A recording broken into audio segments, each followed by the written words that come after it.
Let's talk about sex, baby. Let's talk about you and me. Let's talk about sex today. It's a relationship day. Tomorrow's Valentine's Day, mamacitas, mamas. I'm waiting for my co-hosts, Molly and Luna, so we can start our talk for the day. Talking to love and passion, relationships and marriage. There she. And we're on. Molly! Woo! Welcome to Mama Talk Live. Yes, we are getting worked up for this subject today. In all honesty, I'm like terrified to have this.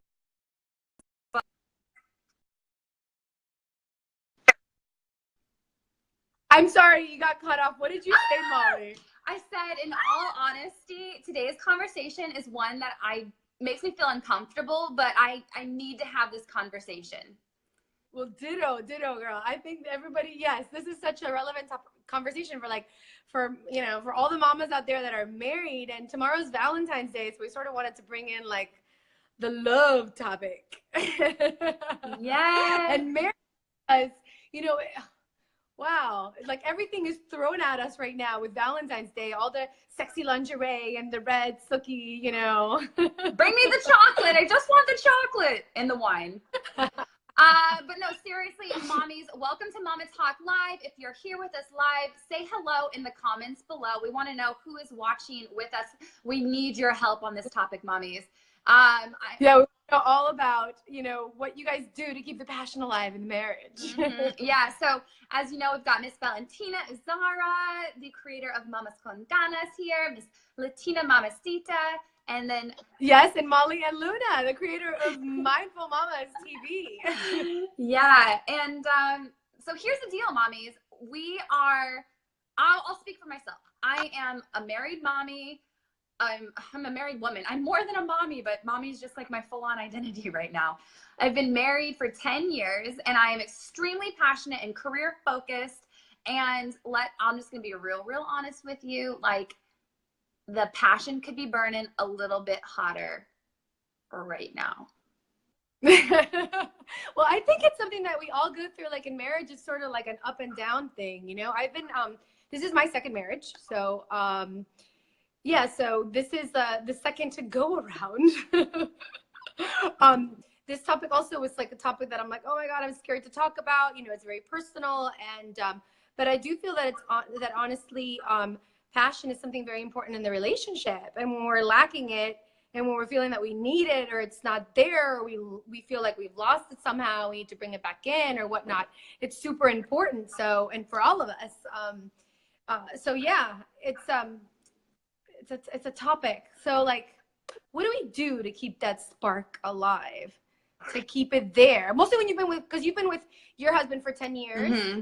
And I'm now married, and I'm going to be with my husband now. I mean, we've married recently, 2015, but we've been together for almost 9 years. It's going to be 9 years. No way, really? Yes. So although we're like not newlyweds, like 2 years in the marriage, we've been together for like a very long time. So obviously, the passion goes up and down in the relationships, but I don't know. What keeps the marriage in like alive and passionate? I'm going to say something really, it might sound stupid. What? But I think a lot of it is communication. Yeah, I think, well, communication's everything, right? Communication is everything. I think when you talk, and mostly when you're like unhappy in that aspect, like if you talk about it openly, mm-hmm. It's sort of like, okay, you're like, okay, what's the deal? Yeah. So I want to know, the mommies that are watching, like, who here can relate? Like, here's my situation, is that we are in our early 30s. We just have like recently fully decided what path we want our careers to go on. And it's like all of our free time is really focused in on just strengthening ourselves individually. And then also I've got a toddler. She's 1.5 years. And so, sometimes when that spark actually like comes up and it's like, hey, and then it's like, you got the kiddo. You got the kiddo to like, oh, okay, yeah, now it's not going to be the time. Yes. And then also what you said in terms of the kiddo, it's like you go through like, okay, first you're pregnant. So it's like during the pregnancy, we're not exactly feeling our normal selves. Yeah. I mean, I know some people like love it, but you know, some men are kind of feel awkward when it comes to that, you know, that aspect of like, it can be a time in the marriage where it's like all of a sudden you're like, you look different and you just feel different. Not only do they perceive you as different, but it's also you feel like not yourself, and you feel like just like, yeah, just not yourself, or not as, maybe not as feminine. I mean, I know some people love it, but I didn't feel necessarily myself. So you go through that, and then you have the baby, and then it's like, well, then you can't do it for a while. And then, and then afterwards you go into like the moment of like, okay, coming back to that, but now you're having all these sleepless nights. And so it's hard just to kind of function throughout the day. Uh-oh, I lost Molly. I lost Molly. No, Molly. We're gonna wait for her to come back in. There she is. Hold on a second. Bring Molly. Ah! Okay. Ah! Sorry. Here's the deal. No worries. Listen, I got the new iPhone yesterday, and I have my phone on Do Not Disturb, and Apple's like blowing up my stuff right now because I've been having so many technical difficulties. So sorry. No worries, no worries. No, I was just talking about like how you go through pregnancy, and then like there's like, you know, that shifts the whole passionate scene within the couple, and then you have the baby, and now you're not even getting enough sleep, so it's like hard enough as it is. And then like, you know, you add your job, and you're like taking care of the house, and like when we work, it's like so many things to do that I think it comes to the point sometimes in marriage where you're just so overloaded with responsibility that even if when you don't want it, it sort of becomes like not as much as a priority as it once was. So it's like hard to find that reconnection moment. I know for myself, like I had to like relinquish that like idea that like the moment and the time had to be perfect, and I just like when it's spontaneous, and because I love spontaneity. Mm-hmm. But I had to come to the conclusion, it's like, nope, we got to set it on the calendar. Like if we don't set it on the calendar, it just won't happen sometimes. So it's like we have a date and we have an appointment, and that's gonna happen tonight, you know. Everything else has to get scheduled. You know, Yes. so schedule it in. Yeah. Yep. I realized that. You know what was, okay, first of all, I'm so glad we're talking about this, because I think that it's a common misconception that married people just tend to just like have this wildly passionate relationship. And there are probably some out there. And like you said, Valentina, like there's reasons and seasons. There's just going to be different times where it's like more hot and heavy. But I'm so glad we're having this conversation just to shine a light on it. Like if anyone else is kind of like in that lower vibe state, like it's actually okay and normal. But if you're wanting to rev things up, totally, you have to schedule it, right? Oh yeah, absolutely.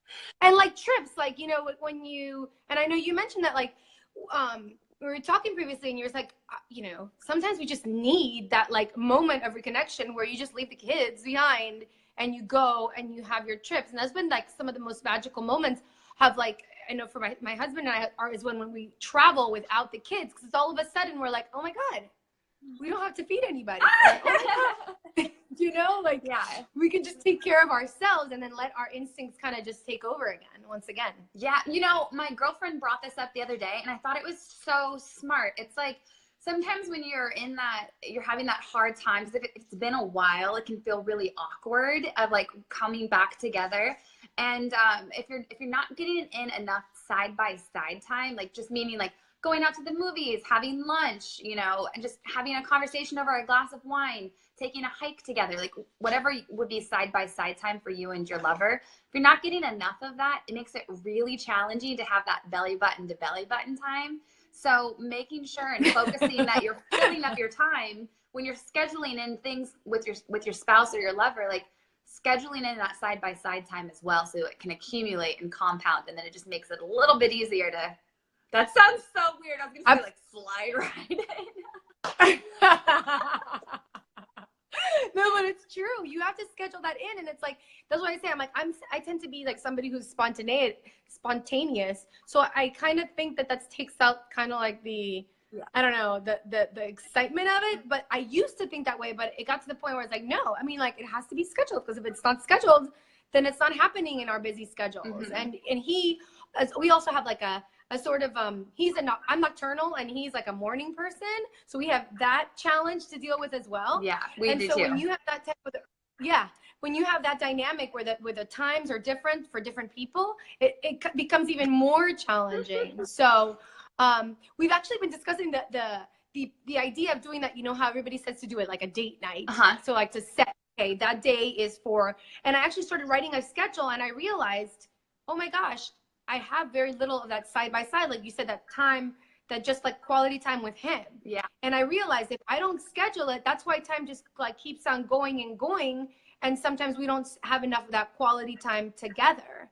But yeah, everything needs to be scheduled nowadays, I guess. Yeah, it needs to be scheduled. And then also for me, it's the little things. It's the little moments.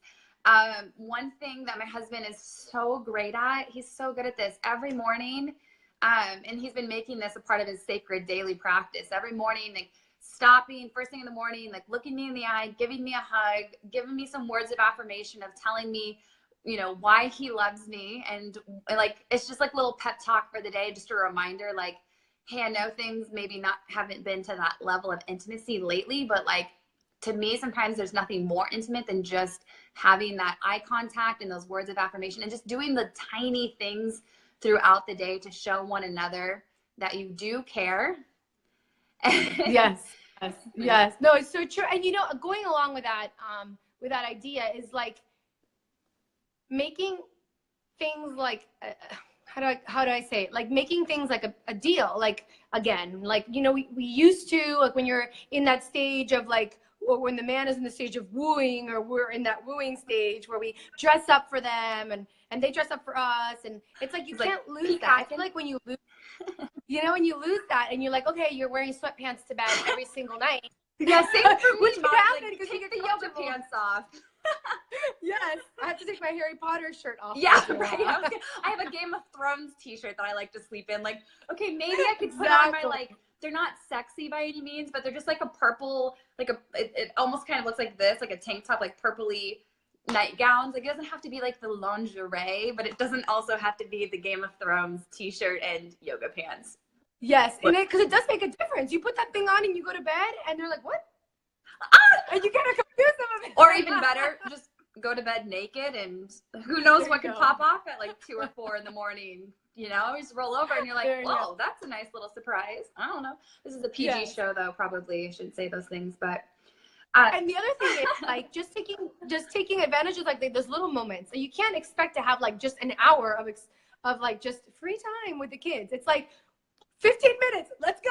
Oh, that's what you're saying. You're saying just get it in and get it out. So you get it. You have to like just do it. Like when you have that, oh my God, the kids are taking a nap. Let's run to the bedroom, and like it can add a little bit of excitement, because if you don't take advantage of those like 15 minutes or of those 20 minutes, because if you're waiting for that like hour to come by, then it's like you wait and you wait and you wait, and like we're not going to have an hour. It's like not really possible right now. So Valentina, schedule it in short bursts. I like that. Mommies that are watching, I want to know, I want to hear from you as well. Like, what are some of your, okay, maybe there's some things that you know you should be doing, but you're not implementing, or you are implementing and you're having that wildly passionate marriage like we all want.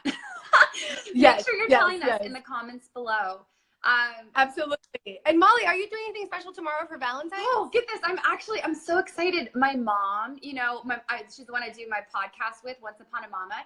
She's a flight attendant, and she just sporadically flew in last night. Like, I was already in bed, and she came over at like 11 p.m. She is here for the next 2 days. So Javon and I, babysitter, we have totally wiped our schedules off, and we are getting away. We have to book something as soon as we're done with this call, but we're going to go to the ocean, and we're getting a room, and we're making a whole like weekend date of it, because I love it. Yeah. What about you? That's a good question. Usually have a tradition. He usually actually cooks for me on Valentine's Day. He makes the most delicious lobster risotto. That's been our Valentine's tradition for like a long time. Whether I have a babysitter tomorrow and we get to do actually something romantic, we usually try to avoid restaurants because they're like, it's not normally the best of service and on Valentine's Day. But to be honest with you, we really haven't come up with anything, which makes me think, I need to come up with something exciting. Yeah. Something exciting. Yes. Well, we didn't have anything planned, and so this little spontaneous getaway is nice. So I think that you know, asking for the help and scheduling it in. Yes. And I know sometimes it's like hiring the babysitter can be pricey, and then to go out on a date on top of it. But you know, we had a picnic and overlooked the Hollywood, what do I want to say, like Universal City, and the lights and the stars, and like that was great. It doesn't have to be an extravagant time together, but yeah. So yeah, we want to hear from you guys, from your mamas out there that are married, and how you keep your passion alive and what you're doing to make it. Tell us your secrets. Yes. What's your secrets? What's your secrets? Yeah. I wonder if they go to bed with Harry Potter shirts on. Maybe Harry Potter is the secret. There you go. Yes, the magic wand. I'm alive. Oh my gosh. That's awesome. That's awesome. Well, stay tuned. Next Tuesday, we're going to come back with another hot topic. We hope you ladies will let us know what you're keeping to doing to keep the passion alive. Remember, you guys can follow us at Mamas Con Ganas or at Mindful Mamas TV for Molly. Yes. And we both have podcasts. Let's tell them about our podcasts. We have 2 podcasts. Mine's at Mamas Con Ganas podcast, and Molly and Luna, you can tell them yours. Yeah, especially if you speak Spanish, you have to go listen to Valentina's podcast because it's amazing. It's super inspiring, and it's phenomenal. And then mine is I do it with my mom every Wednesday. It's called Once Upon a Mama. It's called I just read Shonda's comment, the magic wand. Once Upon a Mama, and we talk about navigating motherhood through different ages and stages. So be sure to go check that out and subscribe to get your latest episode. Yes, and we wish you very hot, passionate making tomorrow on Valentine's Day. Yeah. Okay. We'll see you next Tuesday. Next Tuesday. Mwah. Bye.